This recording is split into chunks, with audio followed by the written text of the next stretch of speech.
Hello everyone, আশা করি আপনারা সবাই ভালো আছেন। আমরাও ভালো আছি। রাজশাহীতে অনেক বড় মেলা হচ্ছে, আর আমরা যাব না এটা তো হতে পারে না। তাই সপরিবারে মেলার উদ্দেশ্যে রওনা দিলাম। রাজশাহীর সর্ববৃহৎ মেলা রথের মেলা। আর এই মেলাটা অনুষ্ঠিত হয় আলুপট্টি থেকে একটু ভেতরে সাগরপাড়াতে।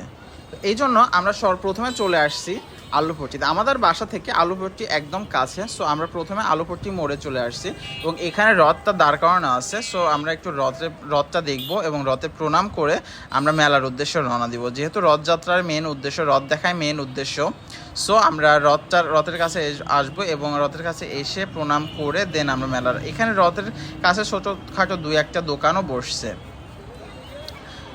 এবং অনেক ভিড়, অনেক লোকজন এখানে আসতেছে, প্রণাম করতেছে, প্রদক্ষিণ করতেছে। এবং এটা পার হয়ে এই পাশে মেলা শুরু হয়ে গেছে, একদম রথের পাশ থেকে মেলা শুরু হয়ে গেছে এবং অনেক ভিড়, অনেক ভিড় আপনারা দেখতে পাচ্ছেন, অনেক ভিড়। রাজশাহীর আসলে সর্ববৃহৎ মেলা, এই জন্যই বলতেছে রাজশাহীতে রথের মেলার মতো এত বড় মেলা আর কখনো হয় না। সো এই জন্য মানুষের আগ্রহটাও অনেক বেশি থাকে।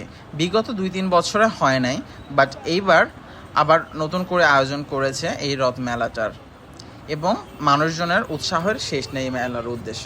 সো আমাদের ক্ষেত্রেও ঠিক তেমনটাই হয়েছে। আমরা যখন থেকে শুনেছি রাজশাহীতে রথের মেলা আবার হবে, আমরা তখন থেকেই খুব এক্সাইটেড ছিলাম এবং আমরা চলে আসছি মেলা ঘোরার জন্য।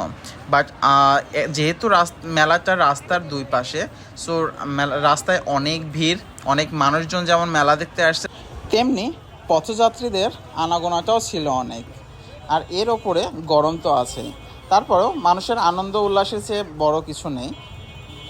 সুতরাং সবাই এখানে আনন্দ উল্লাস করার জন্যই একটু কেনাকাটা করবে, একটু ঘোরাফেরা করবে মেলার মধ্যে। তো এটার উদ্দেশ্যে সবাই আসছে, সো আমরাও সেই উদ্দেশ্যেই আসছি। সো এখানে মাঝখানে একটা দোকান আমার একটু ব্যতিক্রম ধর্মী আমার চোখে পড়লো, আর এটা হচ্ছে এসো ম্যাজিক শিখি দোকানের টাইটেল। তো উনি এখানে দাঁড়িয়ে থেকে বিভিন্ন রকম ম্যাজিক ট্রিক দেখাচ্ছে এবং মানুষকে ইনভাইট করতেছে ম্যাজিক শেখানোর জন্য। তো উনি হচ্ছে ম্যাজিক শিখাবে, এটাই ওনার আর কি বিজ্ঞাপনের মেন উদ্দেশ্য। আর উনি বিভিন্ন ধরনের ট্রিক্সগুলো দেখাচ্ছিল, অনেক মানুষজনই দাঁড়িয়ে থেকে দেখতেছিল, আমরাও দেখলাম এবং ভিডিও করে নিলাম জাস্ট আমাদের ভিডিওতে রাখার জন্য আর কি। তো এখান থেকে এনার দোকানটা শেষ করে আমরা আরও অনেক দোকানে যাব, কিছু কেনাকাটা করব, বাচ্চার খেলনা, তারপরে আরও অন্যান্য নিত্য প্রয়োজনীয় জিনিস যদি কিছু পছন্দ হয় সেগুলোও কেনাকাটা করব। এখানে একটা কাঠের তৈরি জিনিসপত্র বিক্রি করতেছে এই দোকানটাতে। এখানে এই আয়নাটা পছন্দ হইলো, কাঠের তৈরি আয়নাটার প্রাইস বললো বড়টা 300 এবং ছোটোগুলো 200।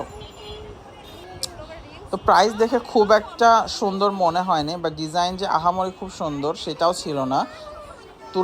সেই তুলনামূলক প্রাইসটা বেশি মনে হয়, আমরা আর কিনলাম না কিনে এখান থেকে একটা মাটির খেলনার দোকানে আসলাম। এখানে এসে আমরা অনেক কেনাকাটা করলাম, অনেক জিনিসপত্র, খেলনা জিনিসপত্র, যেমন এখানে মূলত মাটির তৈরি সবজি, মাটির তৈরি ফল এগুলো বিক্রি করতেছিল।